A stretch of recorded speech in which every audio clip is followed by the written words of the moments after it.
अस्सलाम वालेकुम dear students, उम्मीद है आप सब खैरियत से होंगे। आज से हम चैप्टर नंबर 14 का आगाज़ करने जा रहे हैं, which is about partial derivatives. वैसे तो डेरिवेटिव हम पहले भी सीख चुके हैं, लेकिन वो ऑर्डिनरी डेरिवेटिव थे या सिंपल डेरिवेटिव का वर्ड इस्तेमाल कर लिया जाता है। उसमें आप फंक्शंस, ऐसे फंक्शन के डेरिवेटिव लेते हैं जिसमें इंडिपेंडेंट वेरिएबल एक होता है। पार्शियल डेरिवेटिव में आप उन फंक्शंस को डिफरेंशिएट करना सीखते हैं जिसमें इंडिपेंडेंट वेरिएबल्स की तादाद दो या दो से ज़्यादा होगी, और ऐसे फंक्शंस को हम मल्टी वेरिएबल फंक्शंस कहते हैं, या फिर इसको फंक्शंस ऑफ सेवरल वेरिएबल्स भी कह लिया जाता है। तो 14.1 जो एक्सरसाइज है वो फंक्शंस ऑफ सेवरल वेरिएबल्स से मुतल्लिक है। 14.2 में हम डिस्कस करेंगे लिमिट्स के मुतल्लिक, limits of multi variable functions, और उसके बाद फिर हम पार्शियल डेरिवेटिव्स और इसकी एप्लीकेशंस वगैरह पर बात करेंगे। तो आज के इस पर्टिकुलरली लेक्चर में हम 14.1 के पहले 4 सवाल सोल्व करेंगे। जैसा कि पहले बता चुका हूं कि ये आपकी एक्सरसाइज है फंक्शंस ऑफ सेवरल वेरिएबल्स के मुतालिक। तो मेरे ख्याल में सबसे पहले हम जल्दी से ज़रा फंक्शन जिसमें इंडिपेंडेंट वेरिएबल की तादाद एक होती है, जो ऑलरेडी सीख चुके हैं, उसको रिव्यू कर लेते हैं।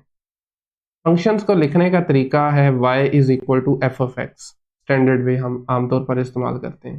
तो इसको बोलते कैसे हैं? y is a function of x। y depend कर रहा है x पे। x जो है ये इंडिपेंडेंट वेरिएबल है, किसी पे डिपेंड नहीं करता। y is a dependent variable जो कि आपके इनपुट पे x पे डिपेंड कर रहा है। ठीक है, ये था आपका फंक्शन जिसमें इंडिपेंडेंट वेरिएबल एक है। अब मूव करते हैं सेवरल वेरिएबल्स की तरफ। तो लिखने के डिफरेंट तरीके हैं। मैं अगर दो की बात करूं तो उसको आमतौर पर लिखा जाता है z is equal to some function of x and y, g of X Y. तो आप देख सकते हैं यहाँ पर इंडिपेंडेंट वेरिएबल दो आ गए हैं, x and y both are independent variable, जबकि ये जो z है ये आपकी आउटपुट है जिसे हम डिपेंडेंट वेरिएबल कहते हैं।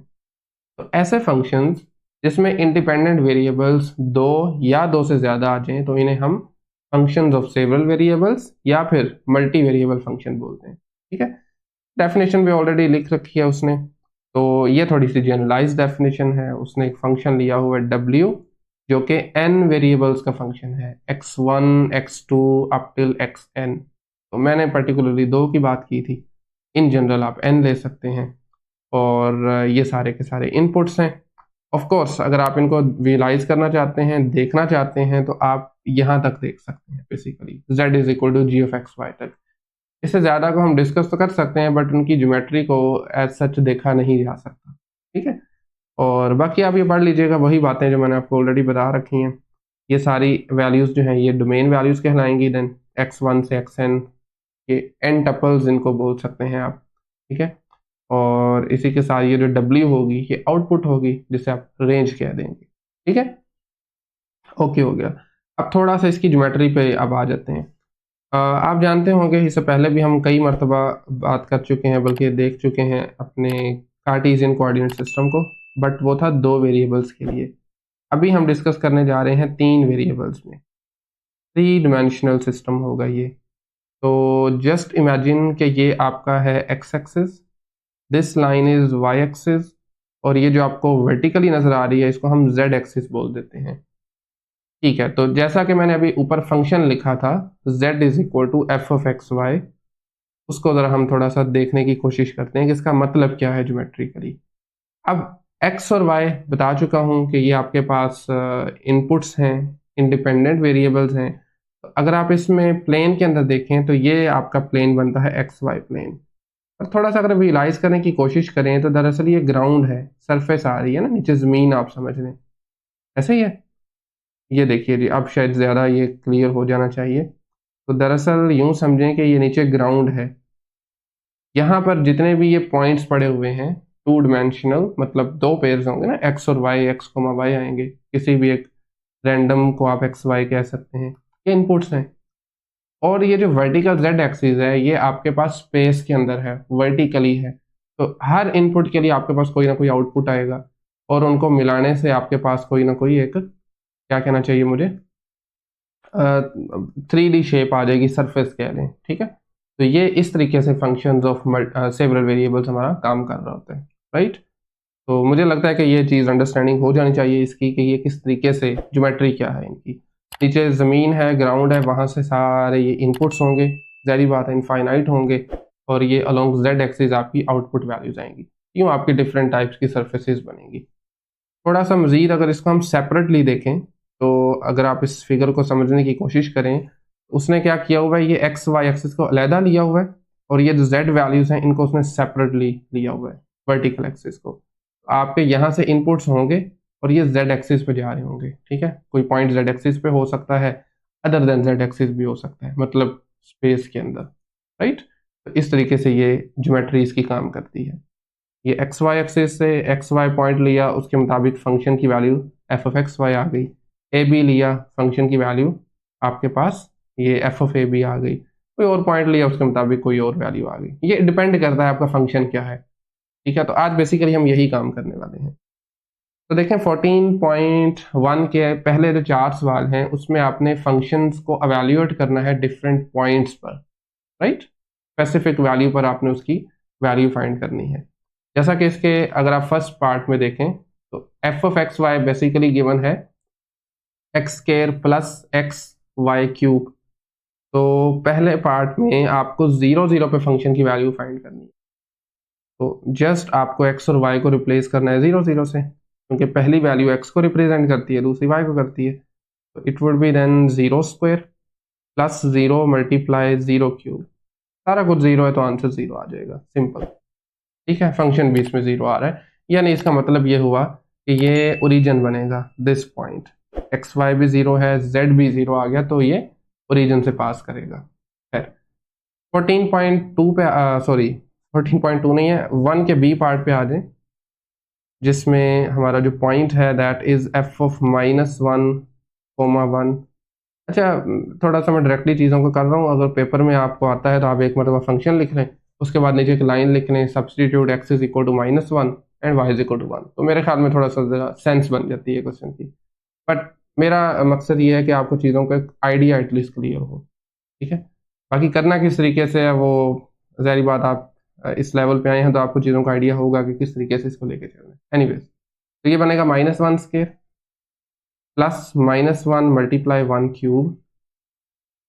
तो ये आपके पास बनेगा, स्क्वायर का आंसर होगा 1, और इसके बाद ये बनेगा माइनस का 1, अगेन इट इज़ 0। यहाँ पर भी जेड वैल्यू 0 आ रही है।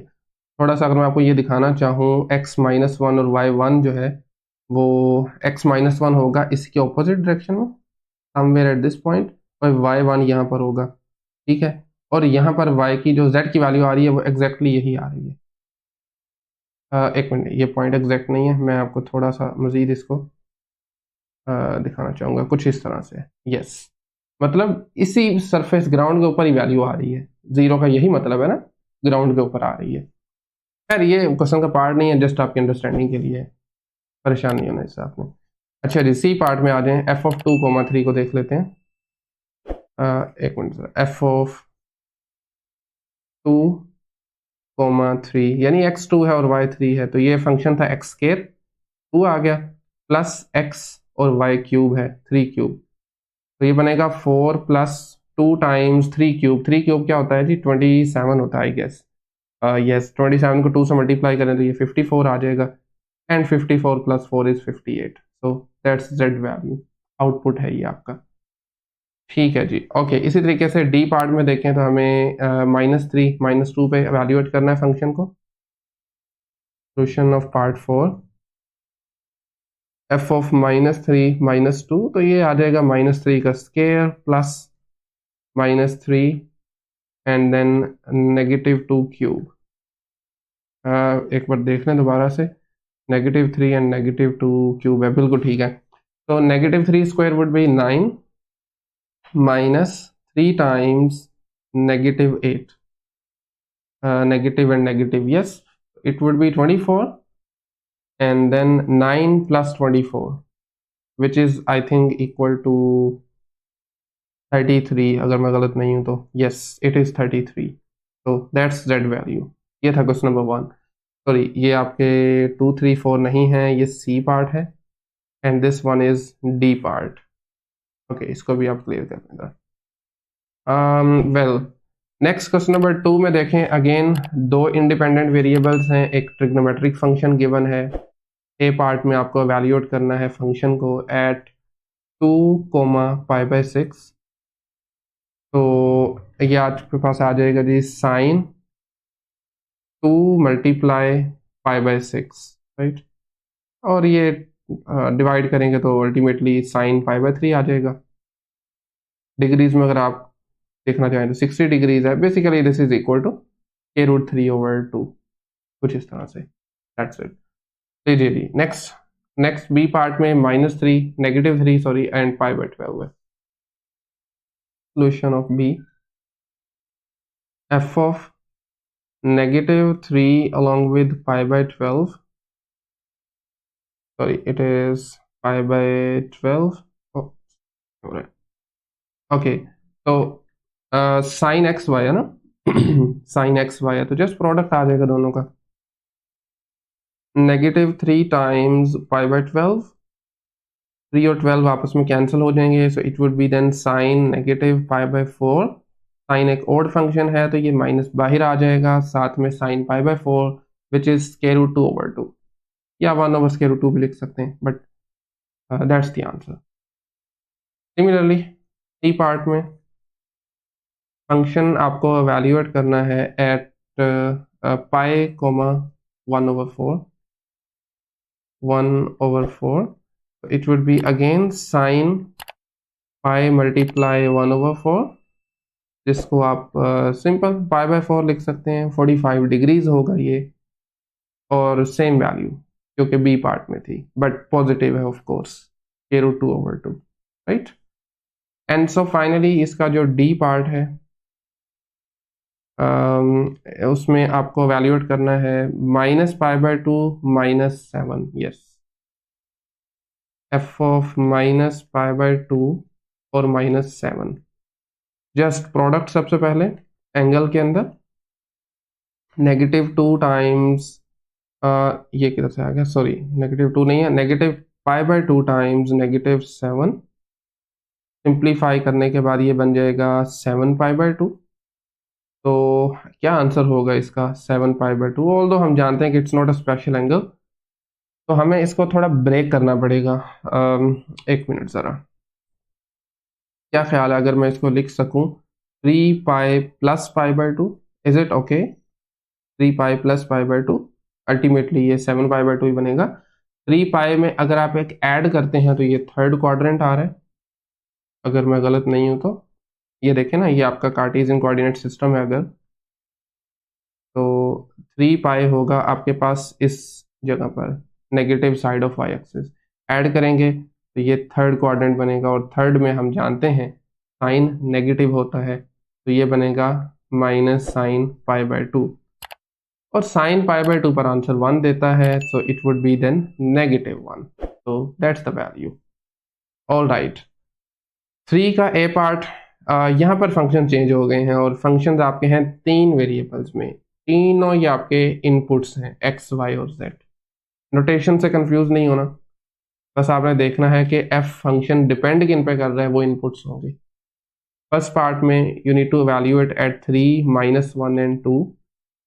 x की जगह पर 3 लगाइए, y की जगह पर आ जाएगा -1 divided by -1 square plus 2 square, ये आ जाएगा 3 + 1 डिवाइडेड बाय 1 + 4, ऐसे ही है, बिल्कुल ठीक है। तो इट वुड बी देन 4/5, तो that's it, this is the answer.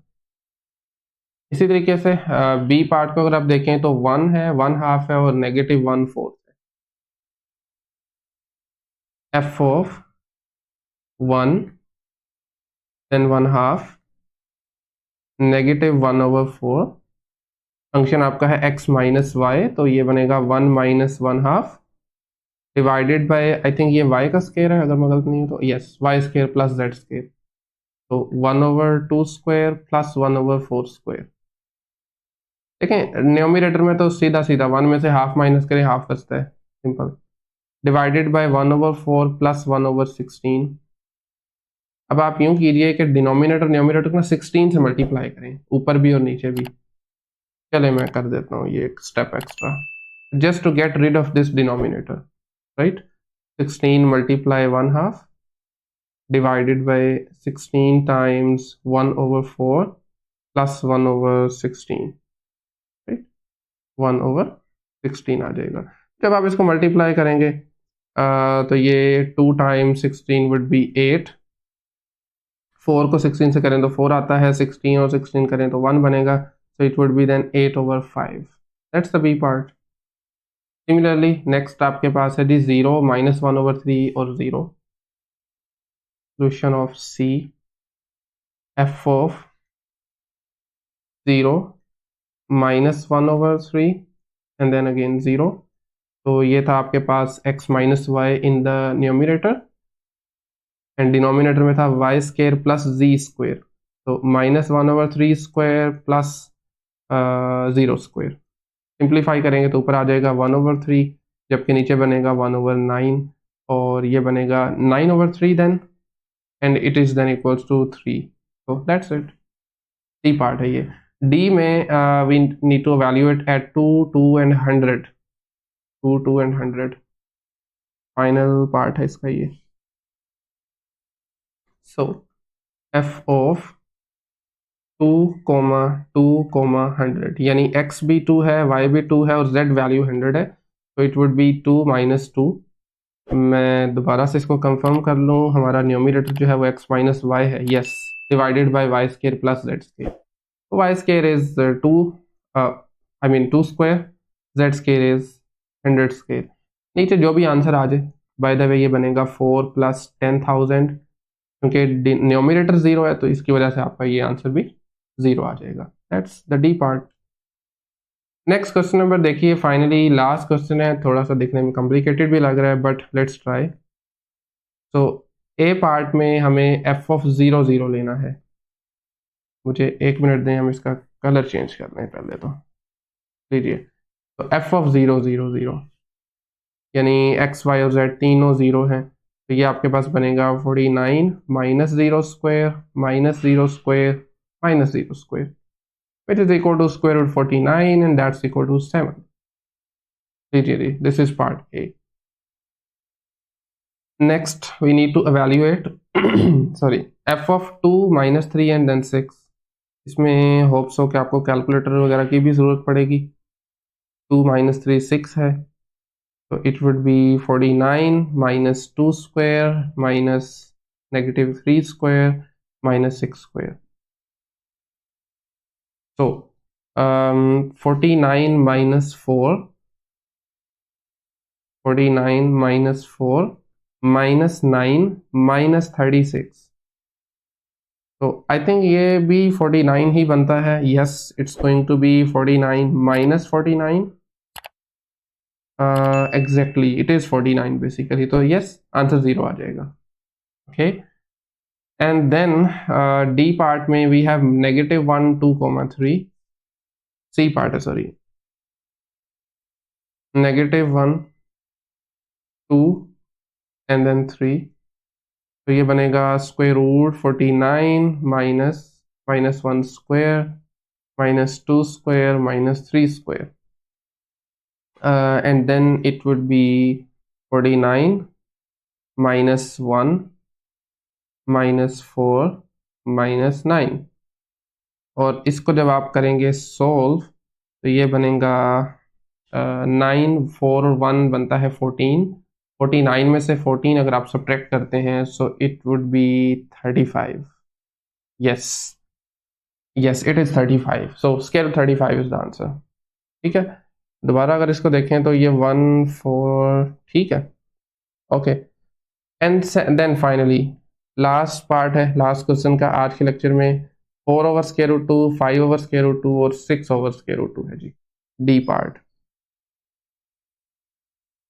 f of 4 divided by √2, 5 over, अच्छा 1 मिनट में दोबारा देख लूँ जरा. 4 और 5 और 6 है, ठीक है, 4, 5 और 6 है, and then 6/√2. and your function is simply square root 49 minus इन तीनों का स्क्वायर आ जाएगा. -x स्क्वायर था तो 4/√2 का स्क्वायर है, फिर 4 over square root, not 4 over, it is 5 over square root 2 का square, and then 6 over square root 2 का स्क्वायर।